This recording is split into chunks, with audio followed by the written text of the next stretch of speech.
All right, everyone, welcome to the video lecture, the first video lecture for Chapter 4 on evolution in the fossil record. In this chapter, we're going to talk about a few examples of evidence for evolution in the fossil record, but not only in terms of evidence for evolution, but also evidence for the way in which evolution actually plays out. So more about patterns of evolution as well. So the fossil record is one of the oldest lines of evidence that we have for evolution, and Darwin relied very heavily on the fossil record to argue for evolution in the origin of species. People have been digging up fossils for hundreds of years. Paleontology really sort of got its start back in the 1700s, but of course early paleontologists weren't really thinking about the evidence for evolution. They weren't thinking along evolutionary lines, at least not in the modern sense. That wasn't until Darwin came along and published The Origin of Species in 1859. The thing about the fossil record is that it can be very spotty. It can be relatively complete in one instance or relatively incomplete in another, and this all depends on the organisms in question and lots of other variables. As an example, marine diatoms have left a really good fossil record, and we'll see some examples of that here in just a minute.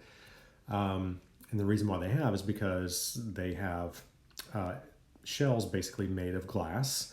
And so when the single-celled organism dies, it settles down to the bottom of the seabed and gets covered in sediment. And that glass cell wall basically protects it and allows it to survive for a long time intact, and so it preserves very well. Other organisms like chordates, for example, the early fossil record for chordates is not so good, and there are lots of reasons for that. So let's talk about some of the reasons why it is that the fossil record is often relatively incomplete. Well, first, we have that soft-bodied organisms, or you could say even soft tissues, don't fossilize very well. Soft tissues simply are not hard, obviously, or firm, and they don't fossilize very well because they begin to decay before the fossilization process can set in. Sometimes they can leave casts in the surrounding rocks and that kind of thing, but in large part, they just don't fossilize. Another reason for the relatively poor fossil record in some places, forested environments. So forested environments promote rapid decay.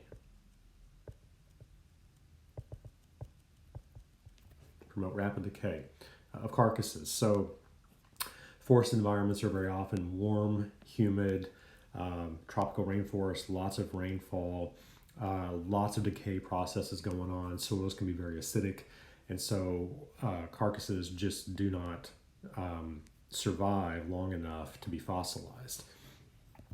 Another reason, if you're going to have fossilization, especially in a marine or freshwater environment, you need sedimentation. You need sediment settling out of the water, building up on the bottom as a layer of mud, basically. And that mud layer, that sedimentation layer, is necessary to preserve organisms. Well, sedimentation, whether you're talking about a river, lake, or stream, or the ocean, is often episodic, meaning it starts and it stops over long periods of time. So it's only going to preserve organisms when sedimentation is occurring, so it may only preserve a small sample of species from a given area. Next reason why fossilization or the fossil record may be relatively incomplete, the rocks containing fossils must survive geologic processes. So we're talking about erosion, for example, subduction, where one tectonic plate slides up underneath another one and dives down into the mantle and is destroyed by the heat. And then we have metamorphosis, where sedimentary rock is converted into metamorphic rock by heat and pressure. That'll destroy fossils. So the rocks that contain these fossils have to survive these processes. And finally, the rocks that contain the fossils must be exposed to the surface in order to be found. If they're 500 feet below ground, you're not going to find the fossils or see the fossils that are in them. So they have to be exposed to the surface so that the fossils within them can be found. So these are the primary reasons why the fossil record is often relatively incomplete. In another situation, it very often appears like fossils just seem to sort of materialize out of nowhere in the fossil record. You're looking in lower rock layers which are older, and you don't see a particular fossil, and then boom, all of a sudden it shows up in the rock layer at a certain level and goes on from there. This was an early argument, well, and even some creationists still use today for special creation, saying, well, God created that species and that's why it just showed up right then and there. No, more likely, the organism evolved in some other area, geographic area, and where fossilization is occurring, migrated into the new area where fossilization wasn't occurring, and then fossilization begins. And so that's why it just sort of seems to appear in this new area. Organisms do move around. Their distributions change. We know that. So let's talk about changes within species. So in, I think it was the previous chapter, we talked about cladogenesis and anagenesis. And I talked about cladogenesis as speciation, basically, where one species, an ancestral species, will evolve into two or more descendant species and produces that phylogenetic tree branching pattern that Darwin talked about and that we've already talked about in this class. We can certainly see that in the fossil record, but we can also see what's called anagenesis. Anagenesis is change in a characteristic within an unbranching lineage. So, for example, gradual change in the shape or size of a structure or something like that. We can see this in the fossil record, and a good example of that is the shell conicity of foraminiferans over several million years. Foraminiferans are a type of amoeba, basically a marine amoeba, and they have basically hard shells that surround that single cell. And when you look at the fossil record from sediment cores from the ocean, you can see that over time these shells become more conical. I'm going to show you some data on that here in just a minute. Another example of anagenesis is the change in the number of dorsal fin rays and dorsal fin spines in sticklebacks. This is a type of fish over about 110,000 years. So let's look at the shell conicity first. So here you have foraminiferans, okay, single-celled organisms. And so going back to about, 70, 71 million years ago, something like that, you would have had these guys having relatively low profile, low domed, less conical shells. And then right around, 68.5 million years ago, something like that, seems to be sort of an inflection point where the shells all of a sudden start to become more conical, more high domed, like what you see here. But this is not producing new species, it's just modifying a feature of a species slowly over time. It's anagenesis, not cladogenesis, okay? And you see we have from two different sites, one in the South Atlantic, one North Atlantic, so we see that same pattern across the Atlantic as a whole, at least north and south of the equator. Here is the raw data for that. And in the raw data, rather than the averages that you saw in the previous slide, you can see again that right around 68.5 million years ago, there seems to be that inflection point where shells all of a sudden start to become more conical. And again, that's gradual change within a lineage. It's produces an unbranching pattern, and that is anagenesis. Excuse me. Okay, next example. This is the number of fin rays and dorsal spines and sticklebacks. This is a stickleback. This is probably from the Green River Formation in Wyoming. It's a really famous fossil locality for freshwater fish. So what you see up here is mean number of dorsal fin rays, and you can see how over time it's gradually increasing. There is some variability, but over the course of 110,000 years, something like that, we see a gradual increase in number of fin rays. In terms of dorsal spines, so dorsal spines are right here, fin rays are here. You don't see such an obvious change. It does increase a little bit, but right here we see evidence of the immigration of another species. So that had to be recognized because when plotted, it suggests a really rapid change in number of dorsal spines, but this is actually a different species migrating into the area.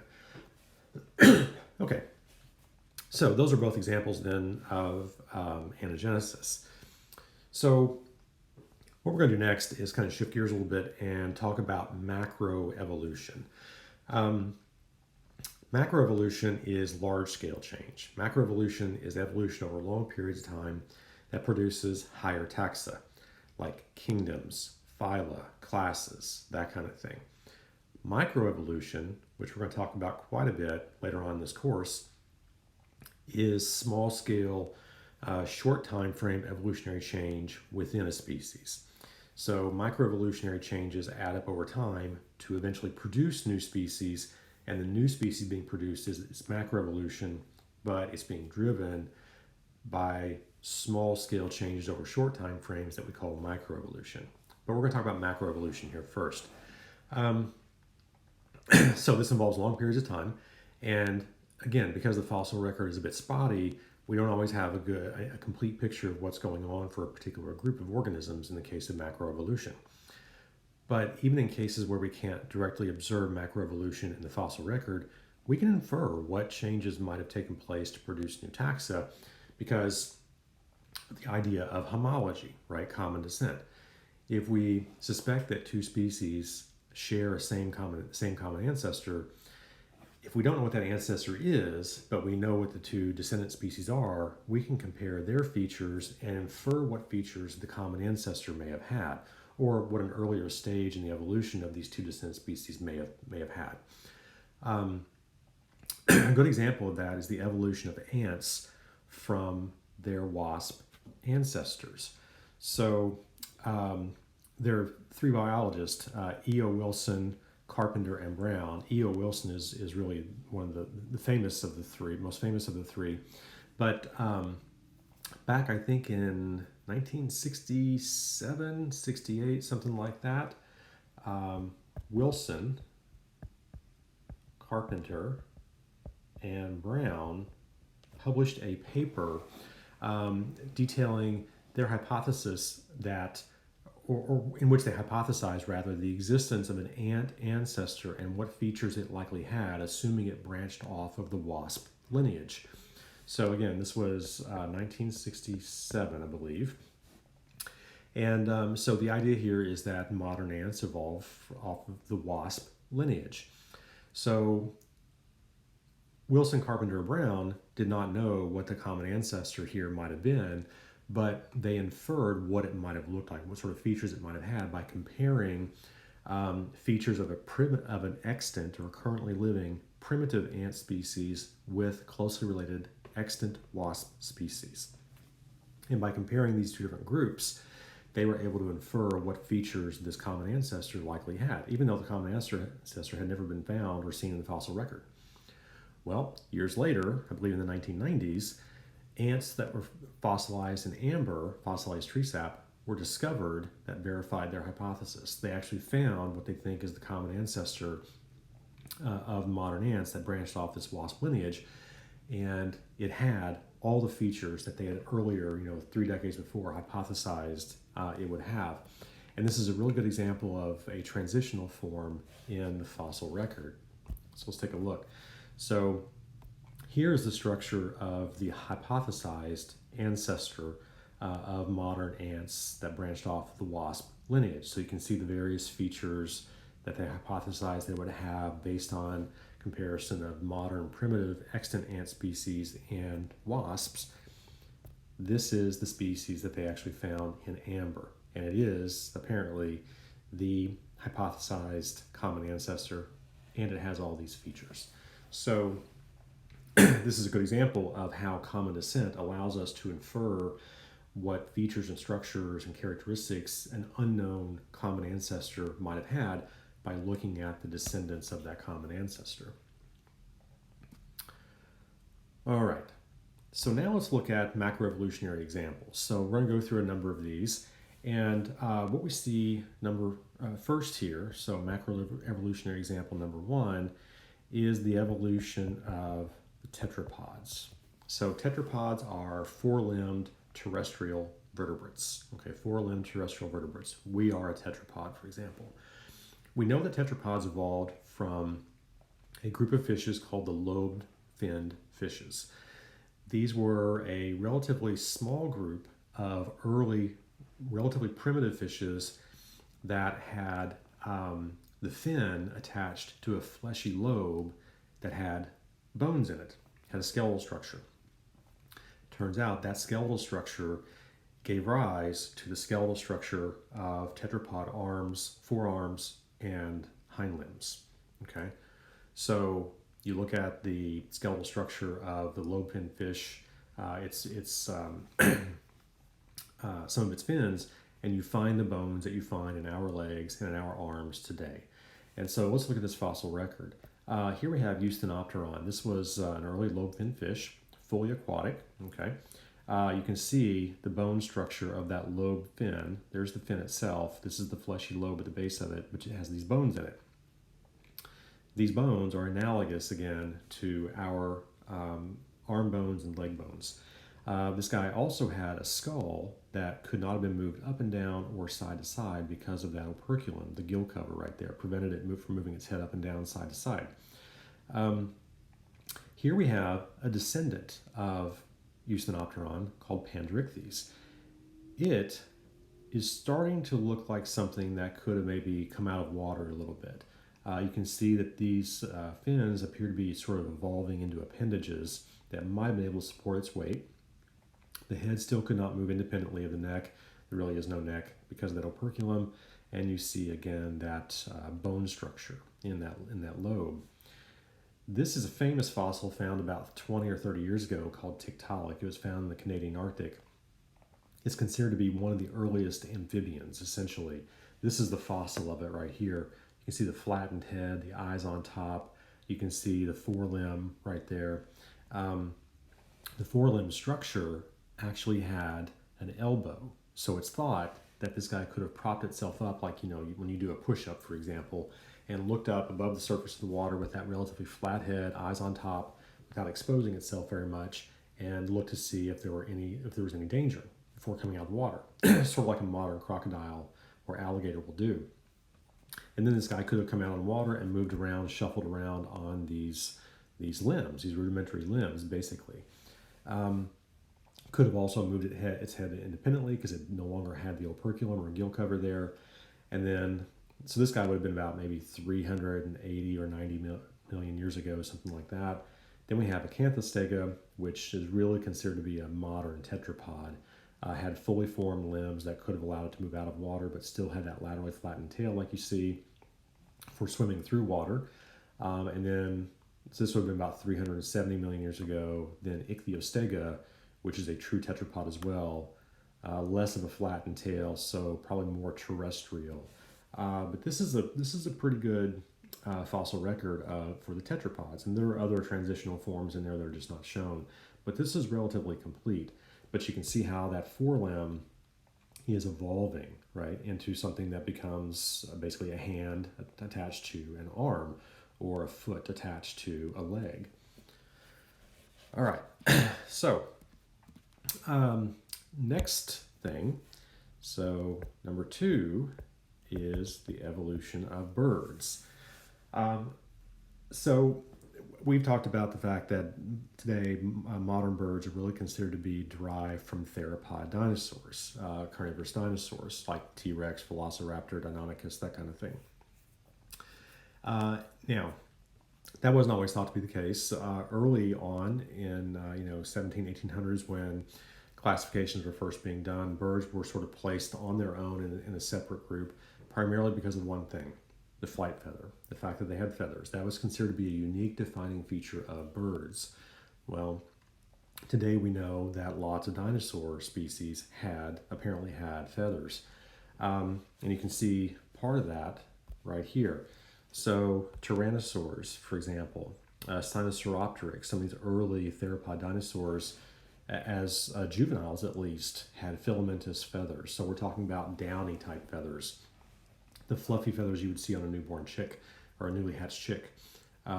These are thought to have been a mechanism for thermal regulation. Down feathers, there's a reason why we use them in comforters and pillows. They trap a lot of heat. They keep you warm. And so these are thought to have been a way for these juveniles rather, to stay warm until their body got bigger and they had less surface area to volume ratio to lose less heat through. And there's evidence that juvenile T-Rexes had feathers like this. So now we see today that feathers are not unique to birds. In fact, birds probably have feathers because they got them from their dinosaur ancestors. All right, we also see presence of a large breastbone. A large breastbone is going to be really important in birds because they need to have a large surface area for attachment of the pectoralis flight muscles that produce the downstroke of the wing, the power stroke of the wing. Really critical for powered flight. We also have the evolution here later on, maybe 160 million years ago, of veined feathers. So veined feathers are necessary to produce lift. Downy feathers like T-Rex juveniles may have had would not have produced lift. So a veined feather, one with a central vein running through it that supports that feather and creates sort of an airfoil shape, like a cross-section through an aircraft wing, are really important for the evolution of flight. So we have a couple of species here, Microraptor guy and Oviraptorsauria, which probably weren't strong flyers, but might have been gliders. Could have glided from one tree to the next by catching air. Those feathers, even though they were veined, they probably did not have the complete airfoil shape that a veined feather needs to produce lift. So they could have caught air by spraying their limbs and that are covered with those feathers, but they probably weren't really good powerful flyers. All right, next we have sickle-shaped foot claw. So birds have sickle-shaped foot claws, but so did the dromaeosaurs, like velociraptors. In fact, that was a point that was well made in Jurassic Park, if you recall, the sickle-shaped claw of Velociraptor. Archaeopteryx, another early bird, had that. Confuciornis had that. Modern birds have that. All right, opposable hind first toe. So if you look at a modern bird, it either has one or two hind toes that face backward and then help it to grasp a limb or a branch, depending on species, one or two. Well, these guys also have that feature, okay? Then we see the short-tailed fused vertebrae. So if you're evolving into something that's going to be a powered flyer, you need a relatively rigid skeletal structure so it doesn't bend and flex when the powerful pectoralis muscles contract and relax. So we see lots of fusion in the vertebral skeletal structure of modern birds to provide a stable, strong flight platform that those strong, powerful flight muscles could attach to. And so we see fusion of tail vertebrae, loss of tail vertebrae. Modern birds really don't have a tail so much as these guys would have.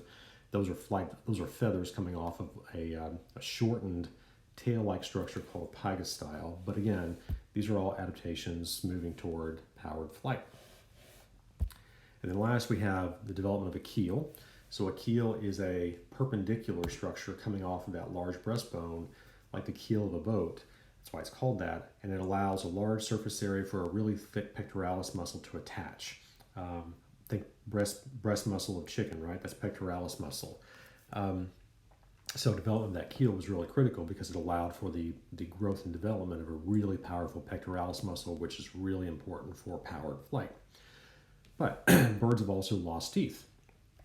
Teeth are heavy, and so modern birds have lost those because they need to reduce weight to be able to get up in the air.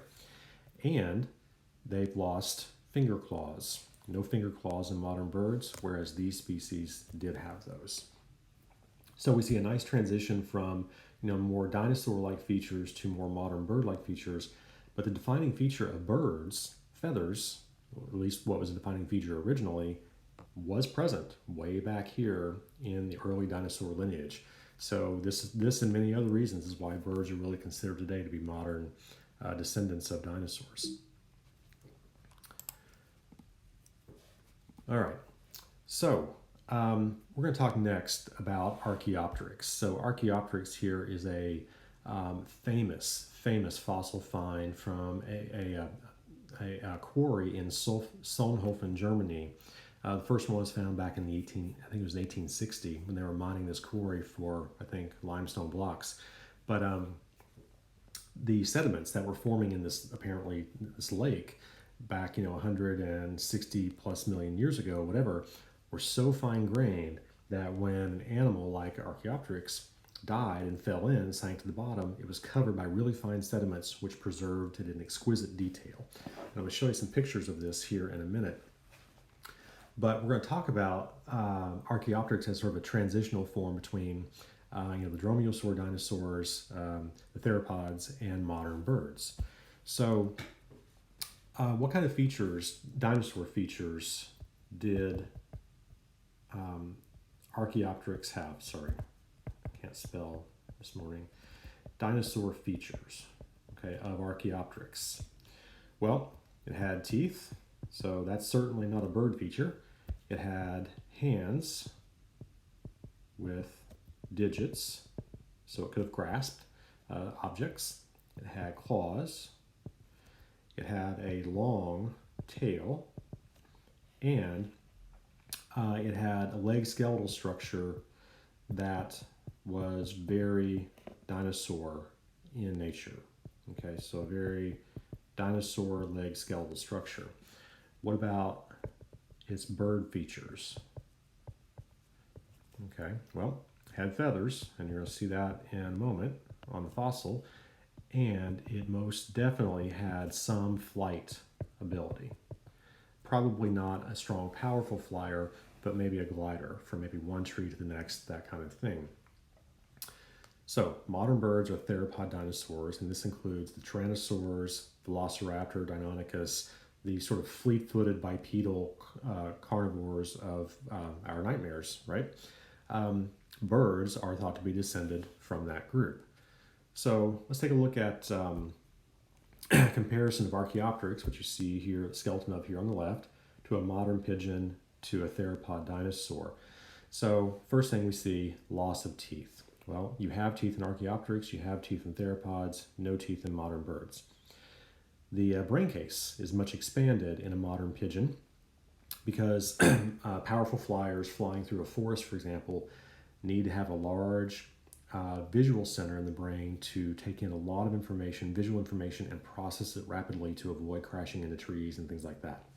You don't see that in Archaeopteryx. You don't see that in theropod dinosaurs. So this tells us Archaeopteryx is one thing that tells us Archaeopteryx may not have been a very powerful fast flyer. We also see fusion of hand bones into a relatively rigid support structure for the wing. You don't see that here in Archaeopteryx at all. Archaeopteryx hand looks much like what you would see in a theropod. We see fusion of vertebral and pelvic elements into large, flat, stable flight surfaces for attachment of bones, not flight surfaces, muscle attachment surfaces rather, for a stable overall skeletal structure for powered flight. You don't see that in Archaeopteryx, you don't see that in theropods. We see reduction of tail vertebrae and fusion of vertebrae into the pygostyle. The short tail-like structure, very different from the long tail in Archaeopteryx and what we see in theropods. We also see that really large keel right here, again for attachment of a really thick flight muscle Nothing like that in Archaeopteryx or in theropods. Finally, you see transverse processes here attached to the ribs that overlap adjacent ribs. This sort of strengthens the rib cage because when that pectoralis muscle contracts and pulls the wing down for the power stroke of flight, if this rib cage wasn't reinforced, it would collapse under that pressure. You don't see that here in Archaeopteryx. You don't see it in theropods.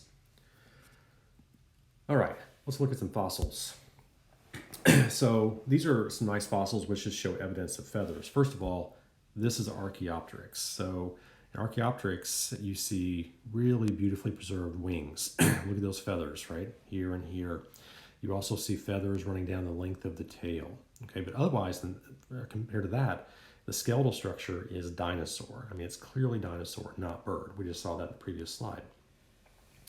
Here we have in Sinosauropteryx evidence of feathers preserved along the back and the neck of the animal. Might have been for thermal insulation. Who knows? Thermal regulation. Here, Sinornithosaurus, we see more evidence of feathers. A little bit hard to see in the fossil, but they're definitely there.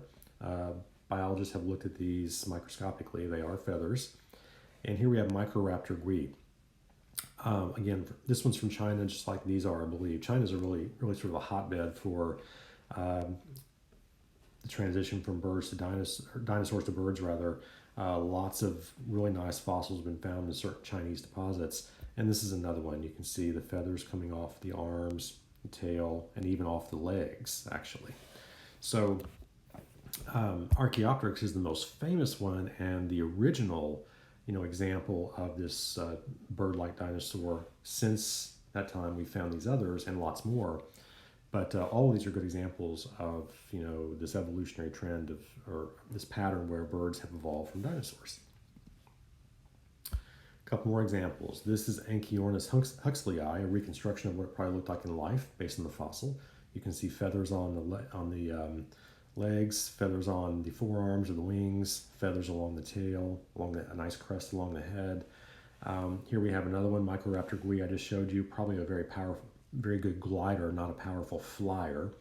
Again, we can tell that because of the structure of the feathers not having the full airfoil shape that a modern bird would have, but certainly some flight ability, probably a glider, certainly.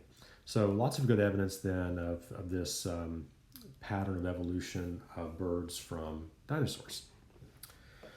All right, I think we're going to stop there. The next pattern we're going to talk about at the beginning of the next video lecture will be the origin of mammals, and